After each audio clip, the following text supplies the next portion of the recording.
The Greek Interpreter by Arthur Conan Doyle. Read by Mark Young. During my long and intimate acquaintance with Mr. Sherlock Holmes, I had never heard him refer to his relations, and hardly ever to his own early life. This reticence upon his part had increased the somewhat inhuman effect which he produced upon me, until sometimes I find myself regarding him as an isolated phenomenon, a brain without a heart, as deficient in human sympathy as he was preeminent in intelligence. His aversion to women and his disinclination to form new friendships were both typical of his unemotional character, but not more so than his complete suppression of every reference to his own people. I had come to believe that he was an orphan, with no relatives living, but one day, to my very great surprise, he began to talk to me about his brother. It was after tea, on a summer evening, and the conversation, which had roamed in a desultory, spasmodic fashion, from golf clubs to the causes of the change in the obliquity of the ecliptic, came round at last to the question of atavism and hereditary aptitudes.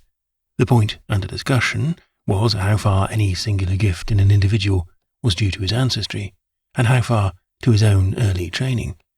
"In your own case," said I, "from all that you have told me, it seems obvious that your faculty of observation and your peculiar facility for deduction are due to your own systematic training." "To some extent," he answered thoughtfully. "My ancestors were country squires, who appear to have led much the same life as is natural to their class. But nonetheless, my turn that way is in my veins, and may have come with my grandmother, who was the sister of Vernet, the French artist. Art in the blood is liable to take the strangest forms." "But how do you know that it is hereditary?" "Because my brother Mycroft possesses it in a larger degree than I do." This was news to me indeed. If there were another man with such singular powers in England, how was it that neither police nor public had heard of him? I put the question with a hint that it was my companion's modesty which made him acknowledge his brother as his superior. Holmes laughed at my suggestion. "My dear Watson," said he, "I cannot agree with those who rank modesty among the virtues. To the logician, all things should be seen exactly as they are, and to underestimate one's self is as much a departure from truth as to exaggerate one's own powers. When I say, therefore, that Mycroft has better powers of observation than I, you may take it that I am speaking the exact and literal truth." "Is he your junior?" 7 years my senior." "How comes it that he is unknown?"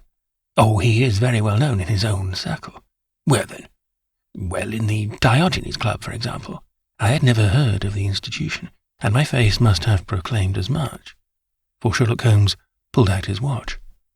"The Diogenes Club is the queerest club in London, and Mycroft one of the queerest men. He's always there from 5:15 to 8:20.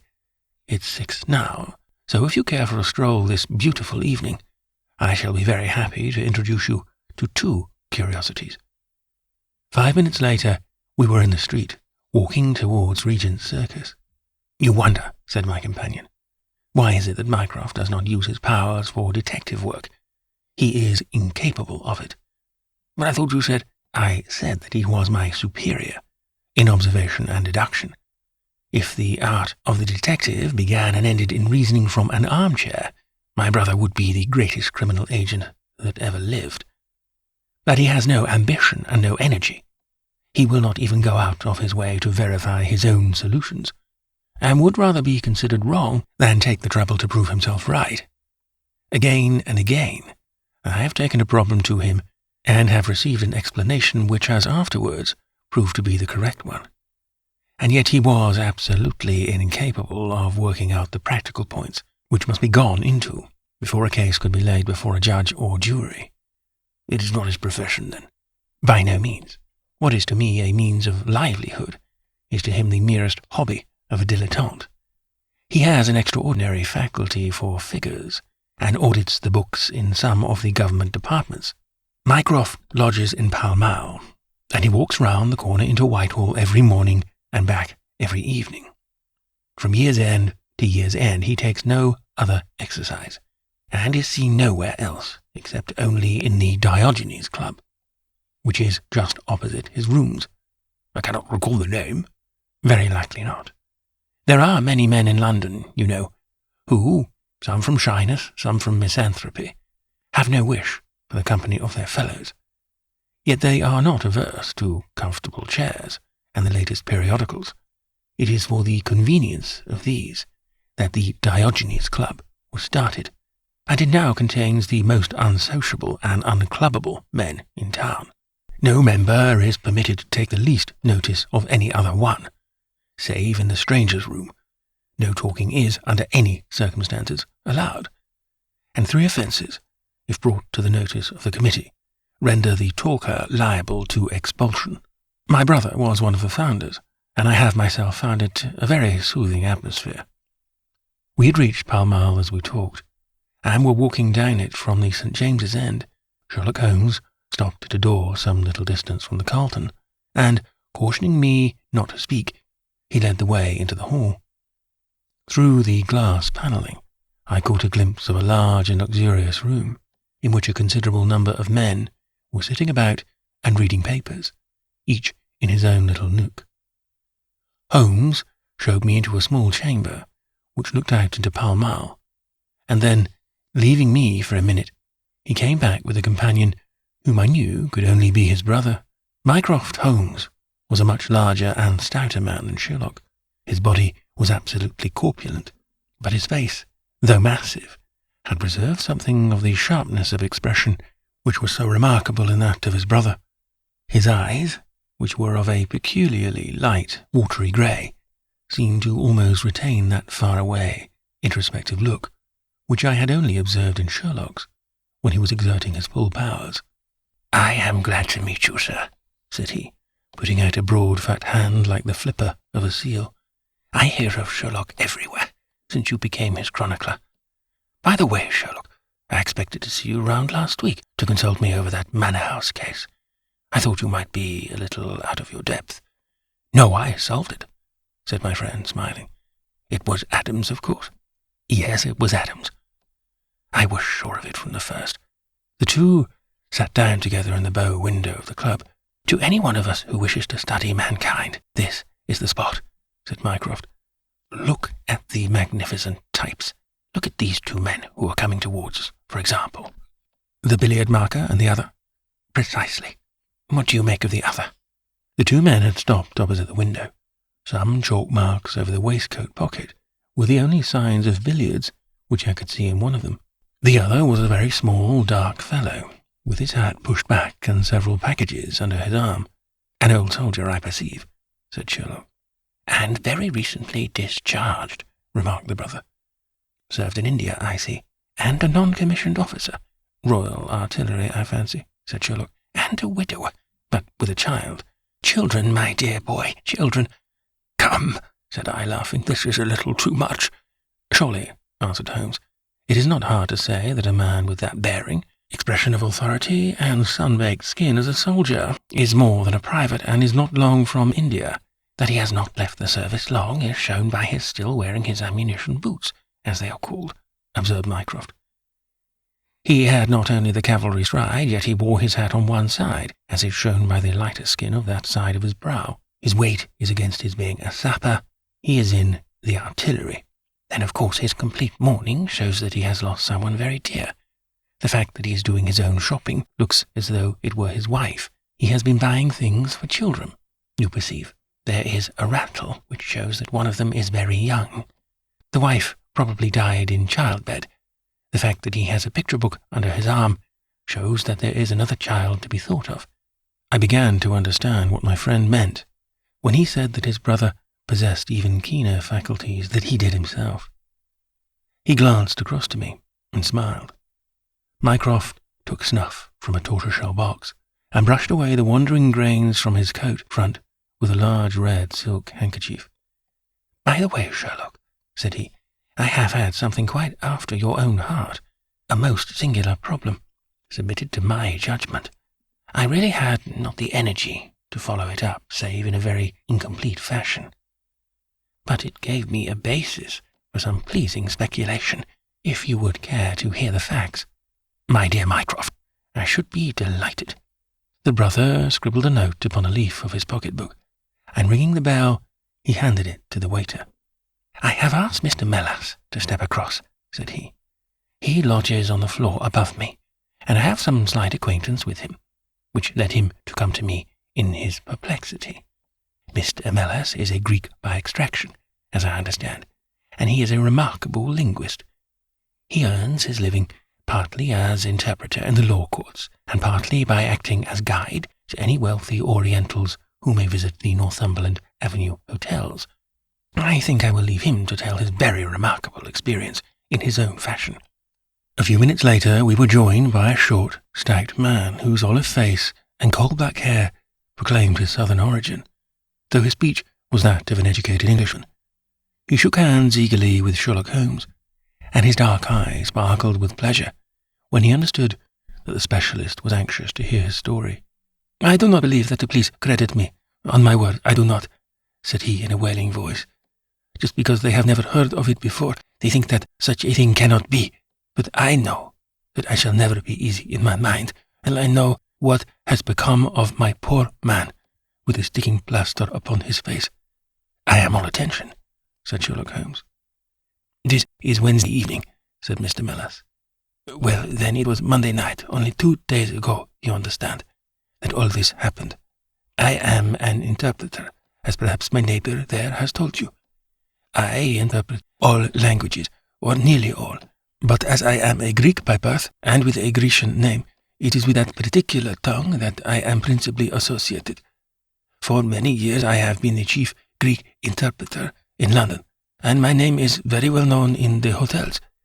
It happens not unfrequently that I am sent for at strange hours by foreigners who get into difficulties, or by travellers who arrive late and wish my services. I was not surprised, therefore, on Monday night, when a Mr. Latimer, a very fashionably dressed young man, came up to my rooms and asked me to accompany him in a cab, which was waiting at the door.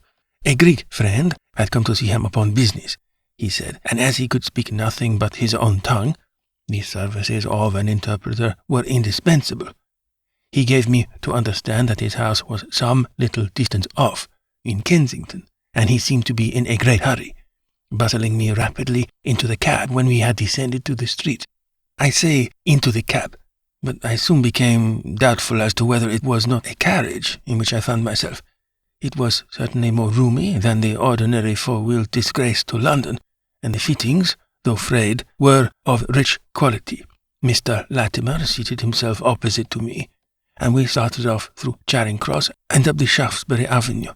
We had come out upon Oxford Street, and I had ventured some remark as to this being a roundabout way to Kensington, when my words were arrested by the extraordinary conduct of my companion. He began by drawing a most formidable-looking bludgeon, loaded with lead, from his pocket, and switching it backward and forward several times as if to test its weight and strength. Then he placed it, without a word, upon the seat beside him.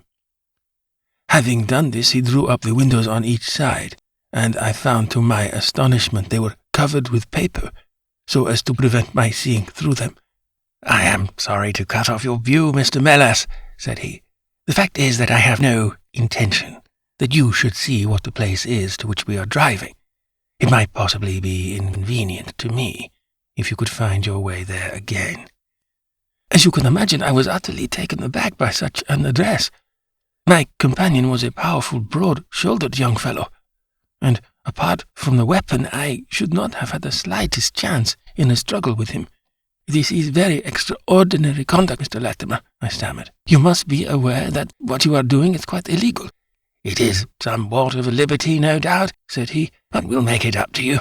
I must warn you, however, Mr. Melas, that if at any time tonight you attempt to raise an alarm, or do anything which is against my interests, you will find a very serious thing. I beg you to remember that no one knows where you are, and that whether you are in this carriage or in my house, you are equally in my power."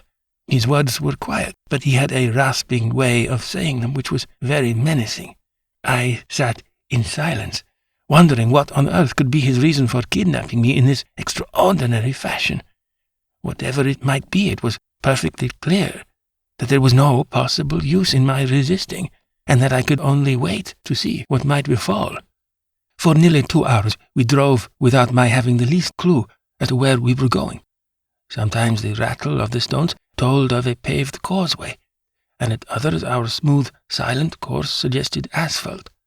But save by this variation in sound, there was nothing at all which could in the remotest way help me to form a guess as to where we were. The paper over each window was impenetrable to light, and a blue curtain was drawn across the glasswork in front. It was 7:15 when we left Pall Mall, and my watch showed me that it was 10 minutes to 9, when we had at last come to a standstill. My companion let down the window, and I caught a glimpse of a low, arched doorway with a lamp burning above it.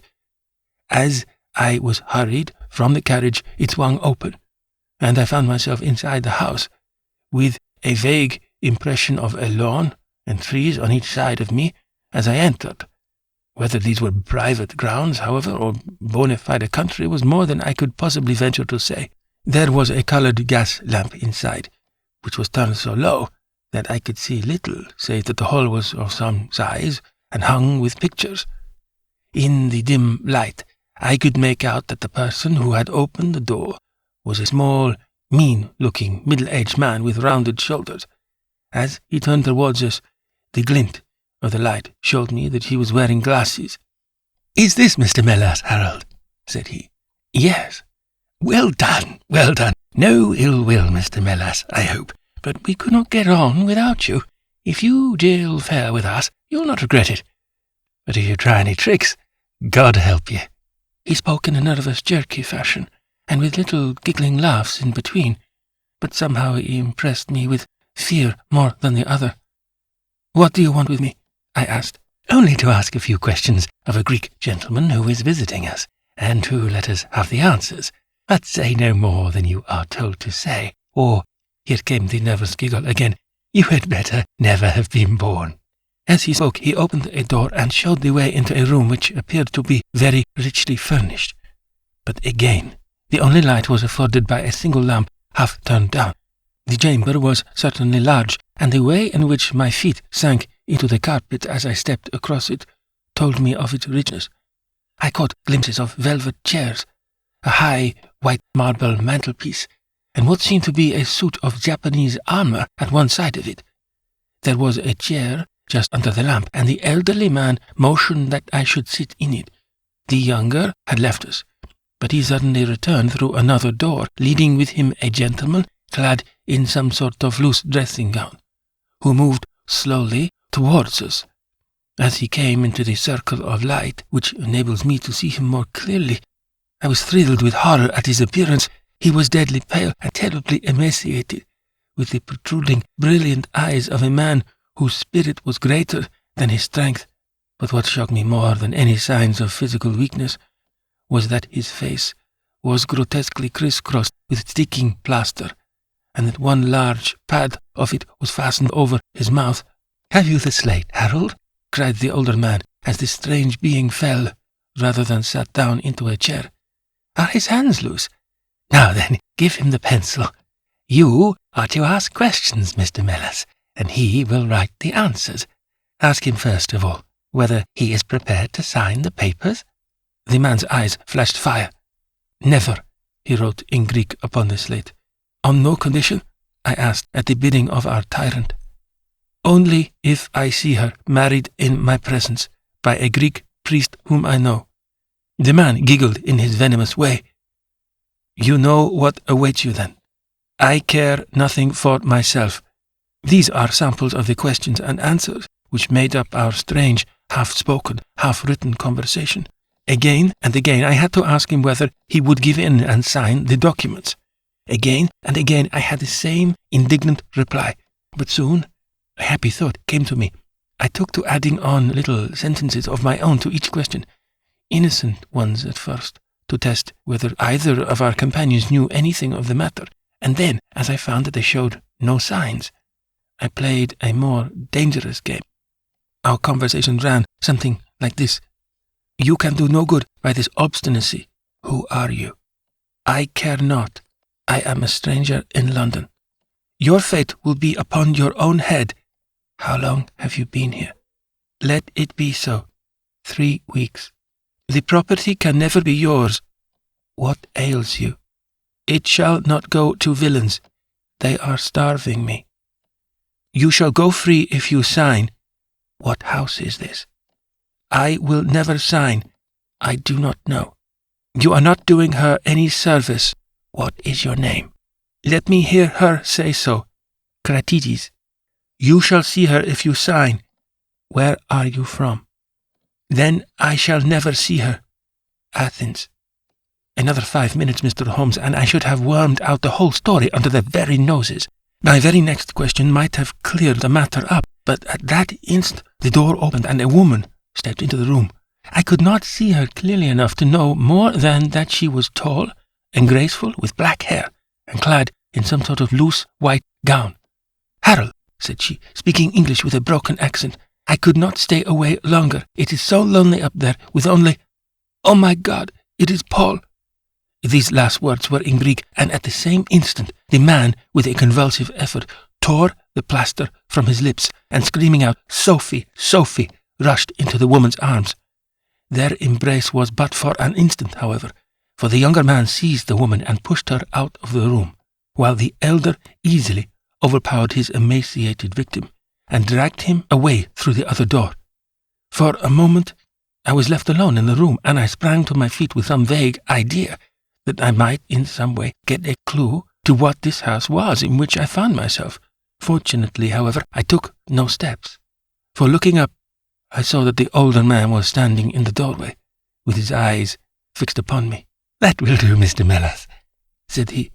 You perceive that we have taken you into our confidence over some very private business. We should not have troubled you, only that our friend who speaks Greek and who began these negotiations has been forced to return to the East. It was quite necessary for us to find someone to take his place, and we were fortunate in hearing of your powers. I bowed. There are 5 sovereigns here, said he, walking up to me, which will, I hope, be a sufficient fee. But remember, he added, tapping me lightly on the chest and giggling, if you speak to a human soul about this, one human soul, mind. Well, may God have mercy upon your soul. I could not tell you the loathing and horror with which this insignificant-looking man inspired me. I could see him better now as the lamp-light shone upon him. His features were peaky and sallow, and his little pointed beard was thready and ill-nourished. He pushed his face forward as he spoke, and his lips and eyelids were continually twitching, like a man with St. Vitus' dance. I could not help thinking that his strange, catchy little laugh was also a symptom of some nervous malady. The terror of his face lay in his eyes, however, steel-grey and glistening coldly, with a malignant, inexorable cruelty in their depths. We shall know if you speak of this, said he. We have our own means of information. Now you will find the carriage waiting, and my friend will see you on your way. I was hurried through the hall and into the vehicle again, obtaining that momentary glimpse of trees and the garden. Mr. Latimer followed closely at my heels and took his place opposite to me, without a word. In silence, we again drove for an interminable distance with the windows raised, until at last, just after midnight, the carriage pulled up.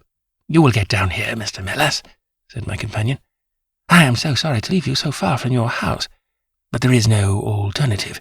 Any attempt upon your part to follow the carriage can only end in injury to yourself. He opened the door as he spoke, and I had hardly time to spring out when the coachman lashed the horse and the carriage rattled away. I looked around me in astonishment. I was on some sort of a heathy common, mottled over with dark clumps of furze bushes. Far away stretched a line of houses, with a light here and there in the upper windows. On the other side I saw the red signal lamps of a railway.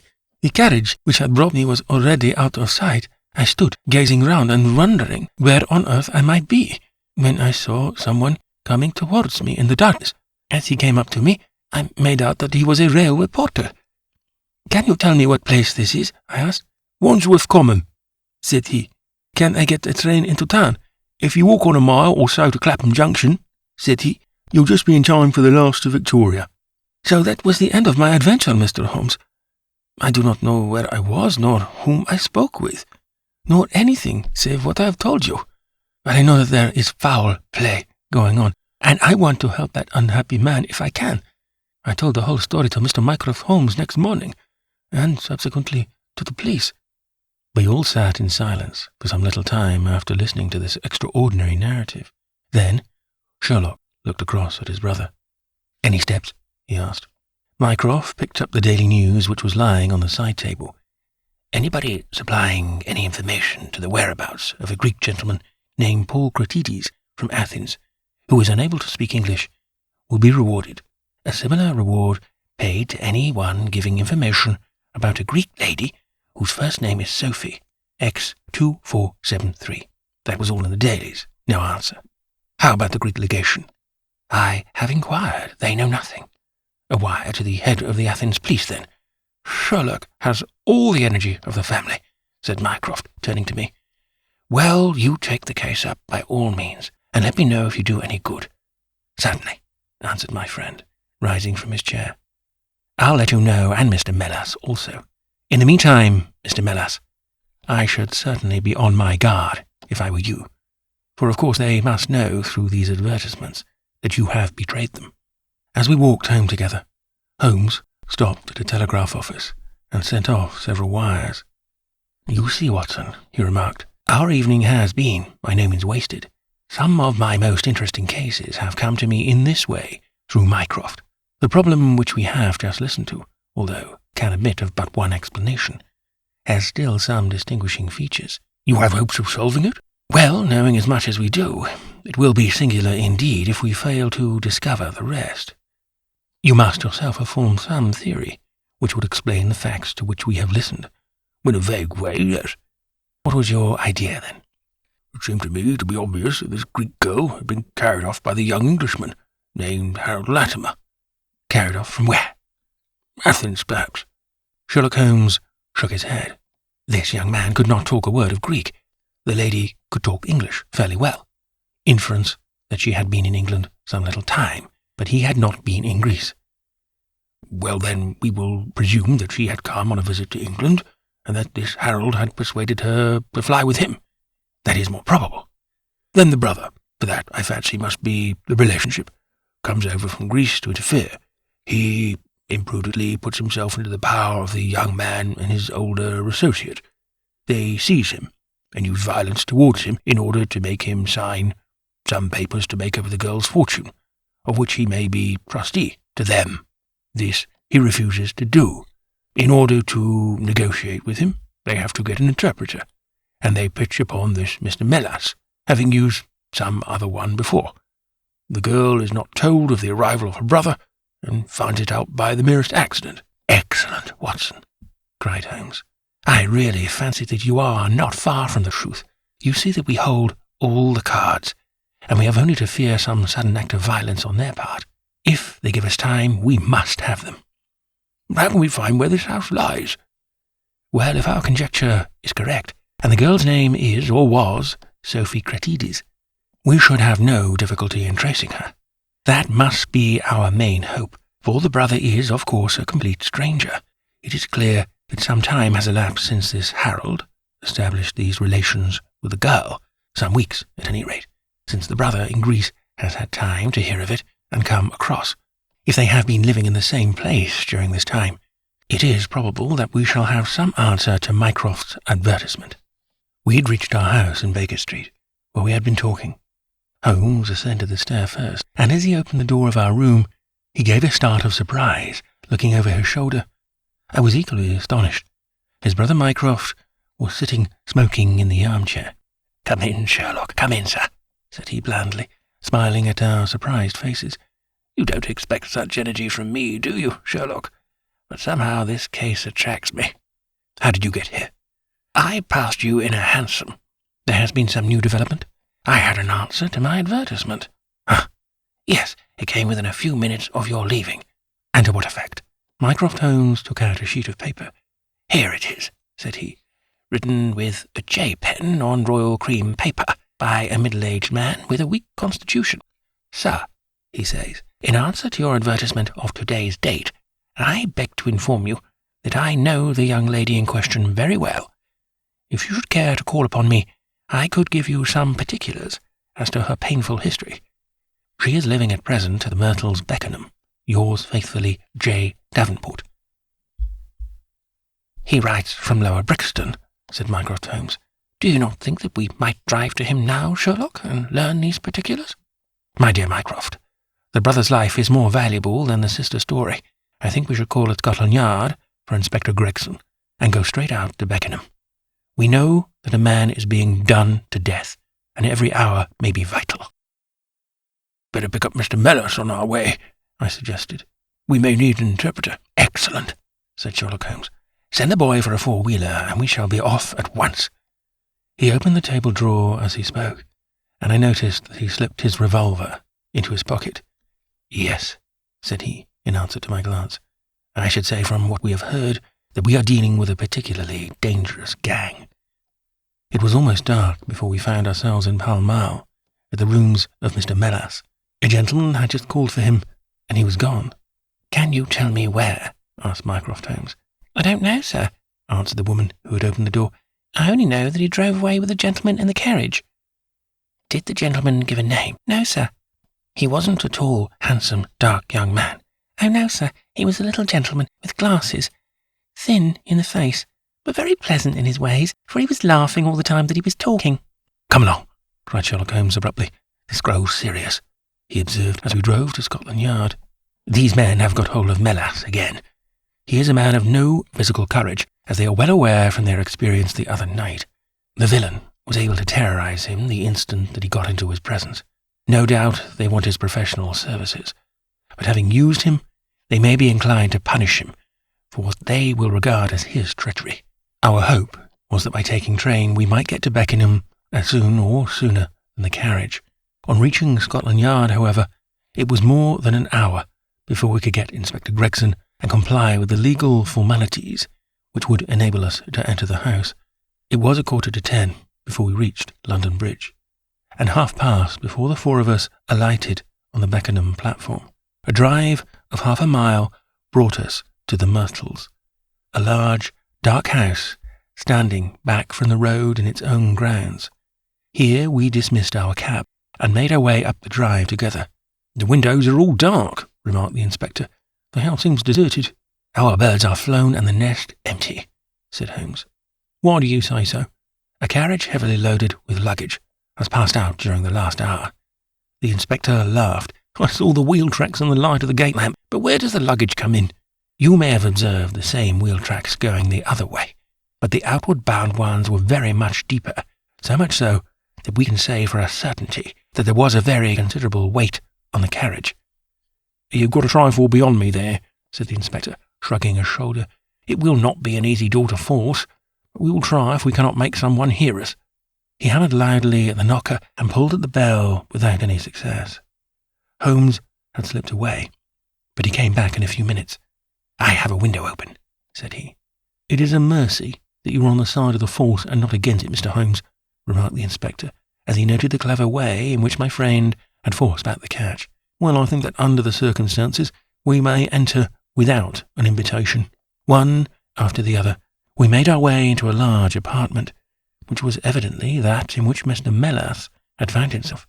The inspector had lit his lantern, and by its light we could see the two doors, the curtain, the lamp, and the suit of Japanese mail, as he had described them. On the table lay 2 glasses and an empty brandy bottle, and the remains of a meal. "What is that?" asked Holmes, suddenly. We all stood still and listened. A low, moaning sound was coming from somewhere over our heads. Holmes rushed to the door and out into the hall. The dismal noise came from upstairs. He dashed up, the inspector and I at his heels, while his brother Mycroft followed as quickly as his great bulk would permit. 3 doors faced up upon the second floor, and it was from the central of these that the sinister sounds were issuing, sinking sometimes into a dull mumble, and rising again to a shrill whine. It was locked, but the key had been left on the outside. Holmes flung open the door and rushed in, but he was out again in an instant with his hand to his throat. It's charcoal," he cried. "Give it time, it will clear." Peering in, we could see that the only light in the room came from a dull blue flame, which flickered from a small brass tripod in the centre. It threw a livid, unnatural circle upon the floor, while in the shadows beyond we saw the vague loom of two figures which crouched against the wall. From the open door there reeked a horrible poisonous exhalation, which set us gasping and coughing. Holmes rushed to the top of the stairs to draw in the fresh air, and then, dashing into the room, he threw up the window and hurled the brazen tripod out into the garden. "We can enter in a minute," he gasped, darting out again. "Where's a candle? I doubt if we could strike a match in that atmosphere. Hold the light at the door, and we shall get them out, Mycroft. Now!" With a rush, we got to the poisoned men and dragged them out into the well-lit hall. Both of them were blue-lipped and insensible, with swollen, congested faces and protruding eyes, indeed so distorted were their features that, save for his black beard and stout figure, we might have failed to recognize in one of them the Greek interpreter who had parted from us only a few hours before at the Diogenes Club. His hands and feet were securely strapped together, and he bore over one eye the marks of a violent blow. The other, who was secured in a similar fashion, was a tall man in the last stage of emaciation, with several strips of sticking plaster arranged in a grotesque pattern over his face. He had ceased to moan as we laid him down, and a glance showed me that for him, at least, our aid had come too late.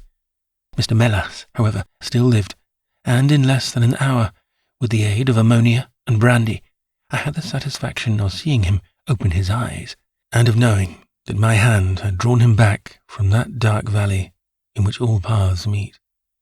It was a simple story which he had to tell, and one which did not confirm our own deductions. His visitor, on entering his rooms, had drawn a life-preserver from his sleeve, and had so impressed him with the fear of instant and inevitable death that he had kidnapped him for the second time. Indeed, it was almost mesmeric, the effect which this giggling ruffian had produced upon the unfortunate linguist, for he could not speak of him, save with trembling hands and a blanched cheek.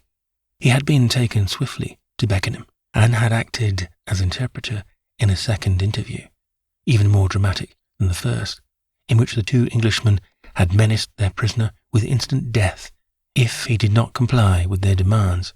Finally, finding him proof against every threat, they had hurled him back into his prison, and after reproaching Melas with his treachery, which appeared from the newspaper advertisement, they had stunned him with a blow from a stick, and he remembered nothing more until he found us bending over him. And this was the singular case of the Grecian interpreter, the explanation of which is still involved in some mystery. We were able to find out, by communicating with the gentleman who had answered the advertisement, that the unfortunate young lady came of a wealthy Grecian family, and that she had been on a visit to some friends in England. While there, she had met a young man named Harold Latimer, who had acquired an ascendancy over her, and had eventually persuaded her to fly with him. Her friends, shocked at the event, had contented themselves with informing her brother at Athens, and had then washed their hands of the matter. The brother, on his arrival in England, had imprudently placed himself in the power of Latimer and of his associate, whose name was Wilson Kemp, a man of the foulest antecedents.